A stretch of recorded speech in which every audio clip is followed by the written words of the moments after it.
10,000 கோடி கடன் வாங்கினவங்க கூட சந்தோஷமா வெளிநாட்டுல வாழ்ந்துடுறாங்க கடனை கட்டாம. ஆனா 10,000 ரூபாய் கடன் வாங்கிட்டு அந்த கடனை யாரா வீட்டு வாசல்ல வந்து கேட்டாங்கன்னா அவமானம் தாங்காம தற்கொலை பண்ணிக்கிறாங்க. கிட்டத்தட்ட 1968 விவசாயிகள் தமிழ்நாட்டுல தற்கொலை பண்ணிருக்காங்க. அப்படின்னா ஒரு நாளைக்கு 2 பேர், ஒரு நாளைக்கு 2 விவசாயிங்க தற்கொலை பண்ணிருக்காங்கன்றத இந்த புள்ளி விவரம் சொல்லுது. அவங்களெல்லாம் நம்ம காப்பாத்தி ஆகணும். விவசாய கூட்டுறவு கடனை தள்ளுபடி கொஞ்சம் செய்வதாக அறிவித்திருக்கிறார்கள். நம்ம விவசாயிங்க எங்க இருக்காங்க தெரியுங்களா? 100 அடி ஆழத்து பள்ளத்துல இருக்கிறாங்க. 100 அடி ஆழ பள்ளம் கடன் சுமையில. ஆனா நீங்க நம்முடைய தமிழக அரசாங்கம் இன்னைக்கு அவங்க 50 அடி ஆழ கயிறு தான் கொடுத்திருக்கீங்க. எப்படி வெளியில வருவாங்க? 50 அடி கயிறு அவன் 100 அடி ஆழ பள்ளத்து இருக்கிறாங்க. அந்த விவசாயிங்க எப்படி வெளில வருவாங்க? முழுமையாக கடனை தள்ளுபடி செய்தாதானே அவங்க அந்த கடன் பிரச்சனை வெளியில வந்து அவங்க அடுத்த வேலையை பார்க்க முடியும். வேளாண் குடிமக்களுடைய உழைப்பை நாம பார்க்க வேண்டும். வெயில்ல யாருமே வெளியில போக மாட்டாங்க. ஆனா வேளாண் குடிமக்கள் மட்டும் தான் வெயிலே வேலை செய்வாங்க. கடின உழைப்ப அந்த வெயில்ல தான் அவங்க கொடுப்பாங்க. அந்த கொள்முதல் நிலையங்கள், நேரடி கொள்முதல் நிலையங்களுக்கு மூட்டை மூட்டையா அரிசி எடுத்துட்டு போவாங்க. ஆனா ஒரு கொள்முதல் நிலையங்கள்லயும் ஒரு நாளைக்கு இவ்வளவுதான் அரிசி எடுத்துக்க முடியும், இவ்வளவுதான் மூட்டை எடுத்துக்கொள்ள முடியும் என்ற அளவுகோல் இருக்கும். ஆனால் அந்த அளவுகோலுக்கு மேல ஆயிடுச்சுன்னா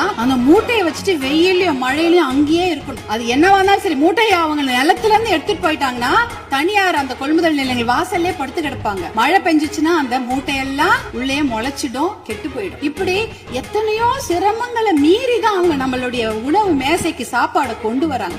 மாண்புமிகு பேரவைத் தலைவர்களே, உங்கள் வாயிலாக முதலமைச்சரை நாங்க கேட்டுக்கொள்வதுதான், உங்களுடைய அதிகாரிகள் சொல்லுவாங்க இதோ நிதி சுமை, கடன் சுமை, கூடுதல் செலவினம் அப்படிலாம் சொல்லுவாங்க. ஆனா அதையெல்லாம் நீங்க அதையெல்லாம் ஒரு புறம் ஒதுக்கி வைத்து விட்டு அவர்களுக்கு முழு கடன் தள்ளுபடி செய்யணும். ஏற்கனவே 2000 கோடியா 6000 கோடியா உயர்த்திட்டீங்க. இன்னும் ஒரு 18,000 கோடியா அந்த கடன் தள்ளுபடி, கூட்டுறவு கடன்களை மட்டும் தள்ளுபடி செய்யுங்க. ஏன்னா ஏற்கனவே அவங்க 1 வருஷத்தை தான் தள்ளுபடி செய்திருக்கீங்க. அதற்கு முன்னால ஒரு 2 வருஷம் கடன் அவங்க வாங்கி வச்சிருக்காங்க. அந்த கடனையும் முழுமையாக தள்ளுபடி செய்தீர்கள் என்றால் அவங்க கண்டிப்பாக எத்தனையோ கடுமையாக உழைக்க தயாராக இருக்கிறார்கள். அவங்களுக்கு அந்த ஒரு ரெஸ்பெக்ட் நம்ம கொடுக்கணும், அவங்களுக்கு அந்த நிவாரணத்தை நாம் தர வேண்டும் என்று உங்களை எல்லாம் நாங்க அன்போடு